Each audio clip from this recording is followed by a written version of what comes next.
ওম গণেশাই নমো। তোমার চরণে আমি জানাই প্রণতি, মুখ তুলে চাও তুমি অবদানপতি। এই সকাল সন্ধ্যা তব পুজিব চরণে, বলিব না বাবা তোমার জীবন মরণে। এই কোনো কারণ যেন ব্যবসায় হয় না ক্ষতি, যার কেহ নাই সেই তুমি অগতির গতি। এই বাইরে কিসের বন্দোবস্ত? একটা মেয়েকে পরিষ্কার করছে, চুলে হালুয়া মেয়েটাকেই দেখে যাচ্ছে। ও হয়তো বিধবা মানুষ। এই এই ছোড়া আমাকে একটু আশ্রয় দিছি। না ওই পুলিশটা আমাকে তাড়া করেছে। পুলিশটা তোমাকে তাড়া করেছে। বেশি কথা বললে না একদম বিপদে ফেলে দেবো। শীঘ্রই দরজাটা বন্ধ করতেছি। দরজা বন্ধ করো মানে? দরজা বন্ধ করে কি হবে? হবে হবে গরমটা দরজাটা বন্ধ কর না। না না না, দরজা বন্ধ করলে বাবা আমার প্রতি খুব রাগ করবে। সবে সকালবেলা ঢুকিছি, এই তুমি যাও তো, আমার ব্যবসার ক্ষতি করে না তো। ক্ষতি মানে তোমার ব্যবসার আমি পরে একটা 23 বানিয়ে দেবো। কেন স্যার, আমার কি অপরাধ? আমি তো স্যার। হীরা রয়েছে জমি বিক্রি করছে, আমার কোনো মতো এই মদের দোকানের জন্য মঙ্গলবার তো খানায় মাছ ভাড়া দেয় স্যার। চলে রাখো, সে টাকার ভাগ আমি নিই না। পুলিশের চাকরি করি, ঘুষ খাওয়ার জন্য নয়।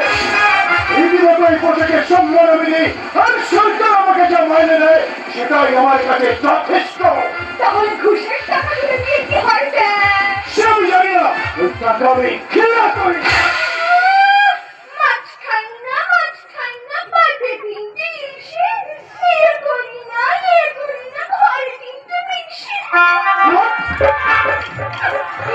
প্রাইমারি স্কুলে তালা ছুটি কমিটি চেয়ারম্যান। মেরে তোমার মুখ কবে হয়ে গেল? আমার অপরাধ আপনি বিনা কারণে খাওয়াবে হাত তুলে। বিনা কারণে মানে তুমি মদ চালন করো না।